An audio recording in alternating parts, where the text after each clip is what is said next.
nakikita natin dito na gustong magbago ng person mo, gusto kanyang intindihin at gusto kanyang suportahan mga kapiksi kasi mahal na mahal ka na itong person mo guys. Okay, pero parang sa kanya, parang katapusan na ng mundo, no? In short, parang hindi kaya ng person mo na malayo. Hindi niya kayang malayo sa'yo, parang hindi niya kayang mawala ka. Pero, dun sa nararamdaman niya na yon, lumalayo siya. Nagets niyo ba?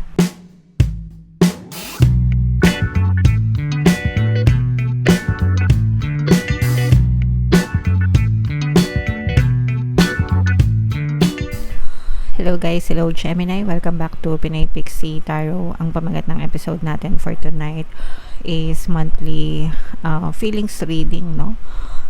Anong nararamdaman niya sa'yo. So, para makita nyo yung nararamdaman sa inyo ng inyong partner o specific person.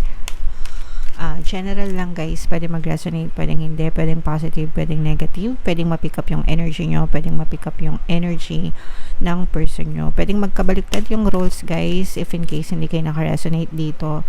Try nyo panoorin yung video dun sa zodiac sign ng person nyo. Baka nandun yung energy nyo mga kapiksi. So, unang deck mga kapiksi, ito yung mga gustong sabihin sa'yo ng person mo or yung mga tinatago niya, no? I need to free myself from fear and doubts. I am a caged bird. So, itong person mo, parang feeling niya, trap siya. Okay? Pwedeng feeling niya, trap siya sa ibang bagay or pwedeng feeling niya rin, trap siya sa relationship nyo. Or, meron siyang mga fear, yung mga sarili niyang fear, mga kapiksino, marami siyang pagdududa, marami siyang doubts and fear na parang marami siyang limiting beliefs, no, sa buhay niya mga kapiksi. And it can also probably isa din yun sa, or probably nakaka-apekto yun sa mga nangyayari sa relationship niyo mga kapiksi. So let's say for example, baka palagi kanyang pinagdududahan mga kapiksi kasi meron siyang insecurities, meron siyang fear of rejection, nagdududa siya kasi may mga insecurities siya. So mga ganon guys, okay?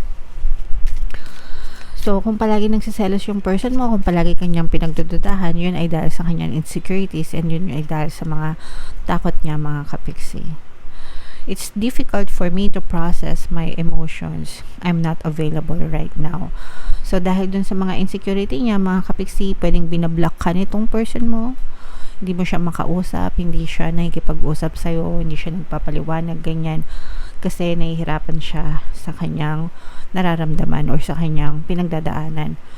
Guys, okay? Sometimes it's not us, no? Or hindi yun puro sa atin, puro sila. Sometimes sila yun, guys, no? Kapag ka merong hindi magagandang nangyayari, ganyan. Sometimes mga personal yun na parang pinagdadaanan na hindi masabi, hindi ma-explain kung bakit nagkakaganon. I'm sure once in your life, maybe na-experience nyo rin yan. So, kung na-experience nyo yan, dapat naintindihan nyo rin if ever na na-experience man ng person nyo. Okay? And another message is, ayan no, I am going through a roller coaster of emotions. I won't admit it. So, may nangyayari talaga sa kanya, may mga gumugulo sa kanya. Mga kapiksi, medyo nahihirapan ito pagdating sa kanya, sa kanyang emotions. Guys, may mga emotional pain ito. Stressed, very stressed yung person mo. Hindi niya alam kung paano i-handle or nahihirapan siyang i-handle. Nahihirapan siyang aminin sa'yo o hindi niya maamin sa'yo, hindi niya ma-explain. Ganyan. So, kailangan dito ng pangunawa, guys. Probably for some of you, baka nagkakaroon kayo ng mga misunderstanding, miscommunication. Pero malalim yung pinagdadaanan ng person nyo, guys. Okay? Comment down below, Gemini, if feeling nyo naka-resonate yan sa inyo. Tingnan natin yung mga nakaka-influence sa love life nyo, Gemini. Long distance, pwedeng long distance kayo ng person mo, LDR. Although hindi naman lahat mga kapiksi, pero parang sa iba, pwedeng LDR kayo nitong person mo.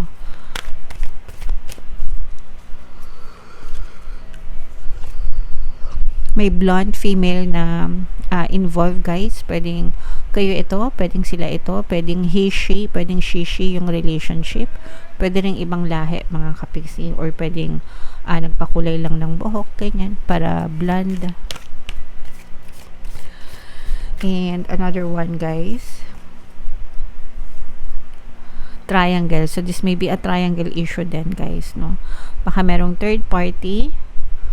Pwedeng guys, no, ito yung pinaguhugutan ng fear and doubt, no, yung third party, mga kapiksi, okay? Kaya merong takot dito, merong duda. Pwedeng kayo yung may third party dahil siya yung nakakaramdam ng difficulty. Pwedeng siya din yung may third party, tas parang hindi niya maamin, no? Ganyan. Siyempre, sino ba naman aamin na may third party? Parang wala naman akong kilala na umaamin na may third party. Anyway, yeah, comment down below, guys, if feeling nyo naka-resonate kayo dyan. Tingnan natin yung nararamdaman niya sa inyo, mga kapiksi. Shuffle ko to, guys. Habang sinashuffle ko to, panoorin nyo muna yung video natin regarding sa ating paano mag-manifest ng abundance video course. Kapiksi, sawa ka na ba sa mga struggles at hirap sa buhay mo? Masipag ka ba at masikap sa buhay ngunit hindi ka pa rin umaasenso? Ilang beses ka na bang nag-attempt mag-negosyo at mag-invest pero palagi ka pa rin nalulugi?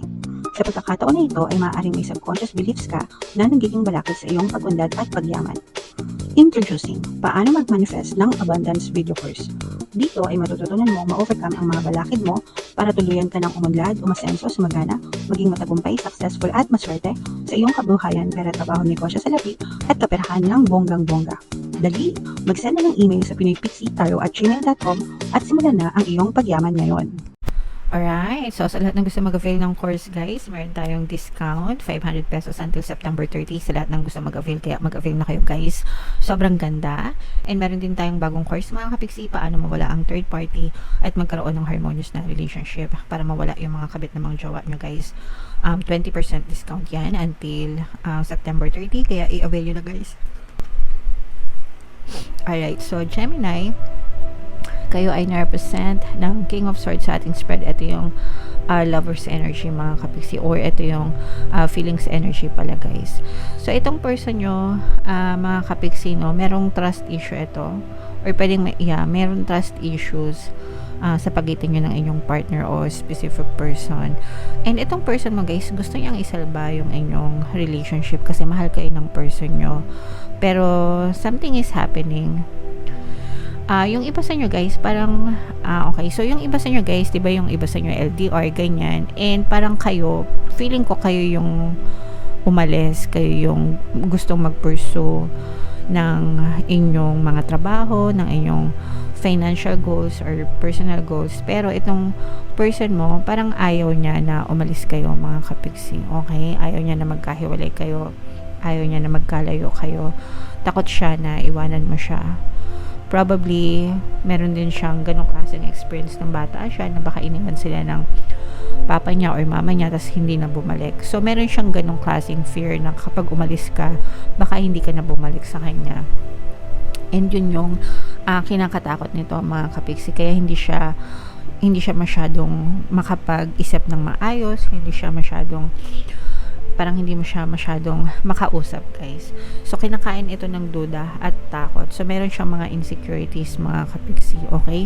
Although, for some of you naman, mapagkakatiwalaan naman kayo, as in parang mahal nyo naman yung person nyo, mga kapiksi, pero nananaig pa rin sa inyo yung gustong umunlad at umasenso sa buhay, guys, okay? Kaya parang kahit na pigilan ka ng person mo, parang ayaw nyo pa rin magpapigil, mga kapiksi, okay? Kasi gusto nyo pa rin i-push or i-pursue yung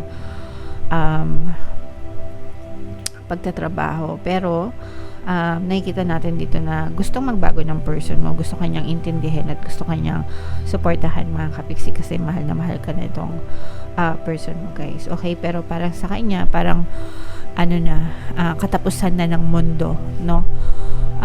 In short, parang hindi kaya ng person mo na malayo.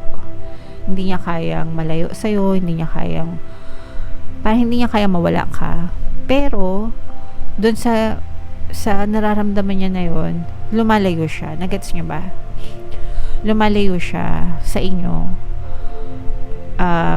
Pero takot siya na lumayo ka. Nagets nyo ba mga ka-Pisces? So parang in short, parang nagtatampururot siya, ganyan. May hinagpis sa kanya, pero that's because mahal ka ng person nyo and takot siya na mawala ka. So natitrigger sa kanya guys yung mga childhood trauma niya, especially sabi ko nga sa inyo na if ever galing sila sa broken family mga ka-Pisces. Pero gusto rin ng person mo na intindihan ka at gusto rin ng person mo na supportahan ka sa mga personal goals mo and financial goals if ever na yun talaga yung dahilan para kung ba't gusto mong lumayo. Okay? Pero yun nga guys, sabi ko nga sa inyo, parang etong person mo, ang pakiramdam niya is katapusan na ng mundo. Alright? So, comment down below, Gemini, no? This will not resonate with all, pero if ever na naka-resonate kayo, guys, comment down below, and pwede kayo makinig ng ating mga relationship subliminals, guys, para kahit na magkalayo kayo ng person mo, okay pa rin kayo. Meron tayong subliminal for LDR, no? Best combo yun para sa mga LDR na kagaya nyo. Okay? So, ito yung playlist, guys. Lagay natin dito. And ito naman yung ating success stories ng paano mag-manifest ng abundance video course. Click here to subscribe, guys. And ito yung ating 2025 kapalaran. Pick a card reading. Panoorin nyo na. Thank you for liking, sharing, and subscribing. And see you again next time. I love you all. Have a nice day. Bye-bye.